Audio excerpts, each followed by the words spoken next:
Alors regardez le dernier robot aujourd'hui opérationnel de Boston Dynamics.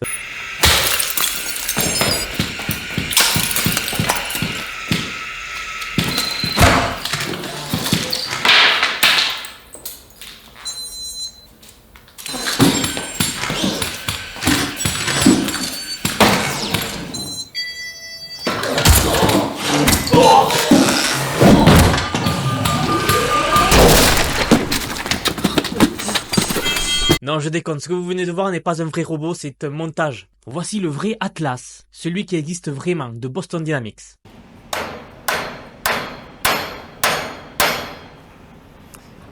I forgot my tools again.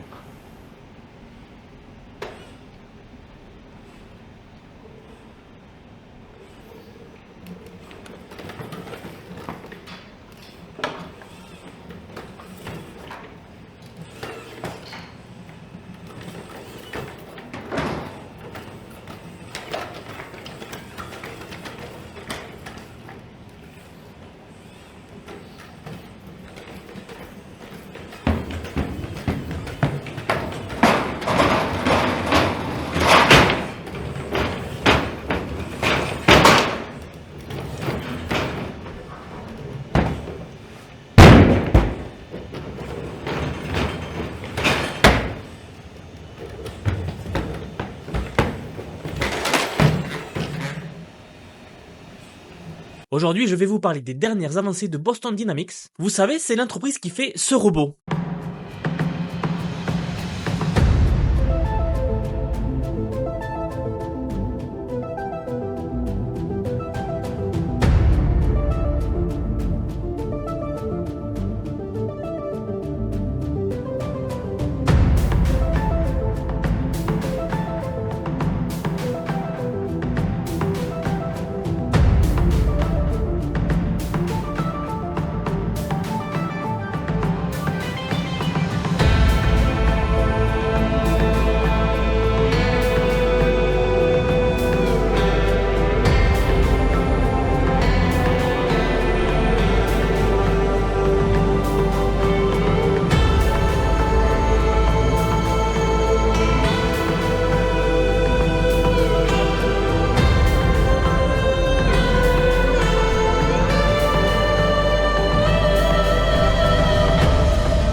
Je voulais juste vous parler de Boston Dynamics, qui est donc l'entreprise pionnière dans la robotique. Et il y a 2 semaines, Boston Dynamics nous a partagé les dernières avancées concernant leur robot qui s'appelle Spot. Greetings, good sirs. C'est un robot en forme de chien qui est capable de réaliser plusieurs tâches. Celui-ci avait déjà été bien développé et il est même beaucoup utilisé en ce moment par beaucoup d'entreprises. Mais ils viennent encore de l'améliorer. Et en fait, avant de rentrer un peu plus dans les détails, je vais vous parler de la RATP. Oui, la RATP. Malgré tout, les voyageurs sont excédés. Je n'en peux plus, je suis à bout de force là. J'imagine. En plus, j'ai sciatique, j'ai des disques lombaires et l'auto, il faut que je marche. Sinon, comment je vais gagner ma journée? À Paris, notre belle ville lumière, Spot travaille déjà avec une mission un peu hors du commun. Boston Dynamics a signé un contrat avec la RATP, donc l'opérateur chargé des réseaux parisiens pour ceux qui ne savent pas. Et en fait, ce robot-là est utilisé pour inspecter le réseau souterrain de transport de la ville. Tout ce qui est métro et canalisation, etc. Donc si vous habitez à Paris en ce moment même, il y a de grandes chances que sous vos pieds, il y ait un robot chien comme celui-ci en train de se balader. En fait, c'est grâce à sa mobilité et à sa capacité à naviguer dans les espaces un peu comme ça exigus qu'il rend le travail d'inspection et d'entretien de ce réseau-là beaucoup plus facile. Et cet exemple-là montre comment, à l'avenir, nous allons dépendre de plus en plus de tels robots. Le futur robotique est déjà parmi nous. Et je suis sûr que beaucoup d'entre vous ne savaient pas que Boston Dynamics était en train de travailler actuellement avec la RATP à Paris. Alors vous voyez, le monde n'a pas à devenir comme celui d'un Terminator. Si nous faisons les choses bien, les robots peuvent beaucoup nous aider. Et non pas l'inverse. Un autre domaine, c'est dans le domaine de la sécurité et du maintien de l'ordre. En effet, aux États-Unis, la police utilise ce genre de robots.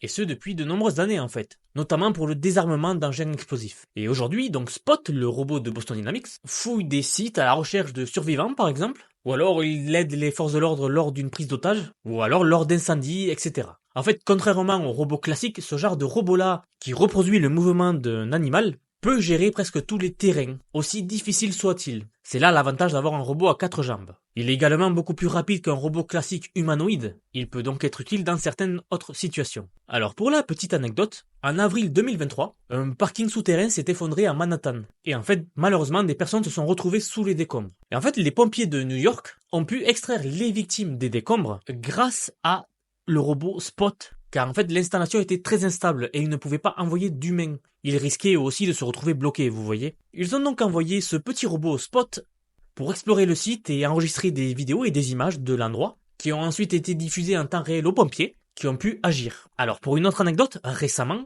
le département de la police de Los Angeles a déployé Spot, le chien robot, en réponse à des signalements d'un homme armé dans le métro. En fait, ils ont évacué tous les passagers et le suspect est resté dans le métro. Et face à cette situation-là, ils ont envoyé le robot pour savoir ce qu'il se passait vraiment. En fait, non seulement ils ont pu comprendre ce qu'il se passait, mais l'assaillant, il a rendu son arme et il s'est rendu lui-même. Peut-être qu'il a eu un peu peur en voyant un robot bizarre arriver pour l'arrêter. Il s'attendait peut-être à voir de vrais humains. Ça peut peut-être plus dissuader qu'un policier. Et je sais, il peut y avoir beaucoup de dérives. Mais j'ai espoir que cela ne se passera pas de cette façon-là quand même. Vous voyez, ces histoires illustrent la façon dont les forces de sécurité peuvent utiliser ce genre de robot face à des situations difficiles. Il est également utilisé par les équipes du SWAT à Houston par exemple, ou dans le Massachusetts, ou à Miami, etc. Cela se passe beaucoup aux États-Unis bien sûr, puisque Boston Dynamics est avant tout américain. Dans un autre domaine, Boston Dynamics a récemment signé un partenariat avec Chevron. Chevron, c'est la deuxième compagnie pétrolière du monde. En fait, ce partenariat marque le début officiel de l'utilisation de Spot dans le domaine industriel. Des robots bipèdes et des humains collaborent pour atteindre les résultats les plus sûrs et les plus efficaces, on va dire. Mais c'est un exemple parmi des centaines qui vont arriver, j'en suis sûr, de l'utilisation de robots dans différentes industries. Vous voyez que Spot est toujours en train d'inspecter les lieux et de s'assurer de la sécurité des endroits en envoyant à chaque fois des images vidéo à des personnes qui vont regarder. Il est aussi équipé de plusieurs détecteurs qui vont détecter les fuites de gaz par exemple. Donc vous avez un robot en train de patrouiller en permanence et de détecter le moindre problème. Et enfin, je vais vous expliquer comment ce robot fonctionne et comment ils sont en train de l'entraîner. Vous savez, chaque jour qui passe, il y a des robots qui se déplacent. Et chaque jour qui passe, ils voient au travers de leur optique, de leur vision, des choses et un monde autour. Mais en fait, c'est la façon dont les robots s'entraînent. Un peu comme un humain, ils vont apprendre de l'expérience. C'est-à-dire qu'ils reçoivent des informations visuelles et vont agir en fonction de leur modèle. Alors Boston Dynamics, on a le game du robot depuis très longtemps. C'est même les pionniers en termes de robotique. Vous vous doutez bien qu'ils ont donc une multitude de modèles adaptés pour les déplacements des robots. Mais en fait, la chose a changé grâce au développement de l'IA. À l'origine, Spot, le robot que vous voyez ou le robot Atlas de Boston Dynamics, utilisait un contrôle prédictif basé sur un modèle classique. Mais avec l'arrivée de l'IA, ils sont passés à l'apprentissage par renforcement. Alors, en gros, au lieu d'écrire des lignes de code pour chaque situation possible, en fait, maintenant, ils apprennent à Spot ou au robot Atlas comment apprendre de ses expériences, lui permettant donc de s'adapter et de naviguer dans des scénarios encore plus complexes. C'est une espèce de deep learning. On programme plus chaque ligne et chaque situation possible, mais on lui donne des données et on lui dit « vas-y, apprends ». Résultat, un Spot plus agile est moins susceptible de chuter, puisqu'il sait s'adapter beaucoup mieux à son environnement. Et les entreprises qui utilisent déjà ce robot reçoivent régulièrement, vous savez, des mises à jour de la part de Boston Dynamics. En gros, le logiciel de ce robot ne fait que s'améliorer. Et franchement, je pense que nous allons voir des robots de plus en plus. Je sais pas si vous avez vu ma dernière vidéo sur Figure One, mais c'est ce genre de robots-là qui, je pense, à l'avenir vont se démocratiser pour tout le monde. Donc nous sommes un peu en quelque sorte au début de la vraie robotique. Nous avions des robots, mais il nous manquait l'IA. En fait, pendant des vingtaines d'années, le domaine de la robotique a été un peu bloqué et sans vraiment d'avancée. Depuis l'arrivée de l'IA, la robotique commence vraiment, mais vraiment à se développer. Donc n'hésitez pas à me dire dans les commentaires ce que vous pensez de cela, et n'hésitez pas à vous abonner pour suivre toute l'actualité en ce qui concerne l'IA et la robotique. Merci pour votre soutien et à bientôt les amis.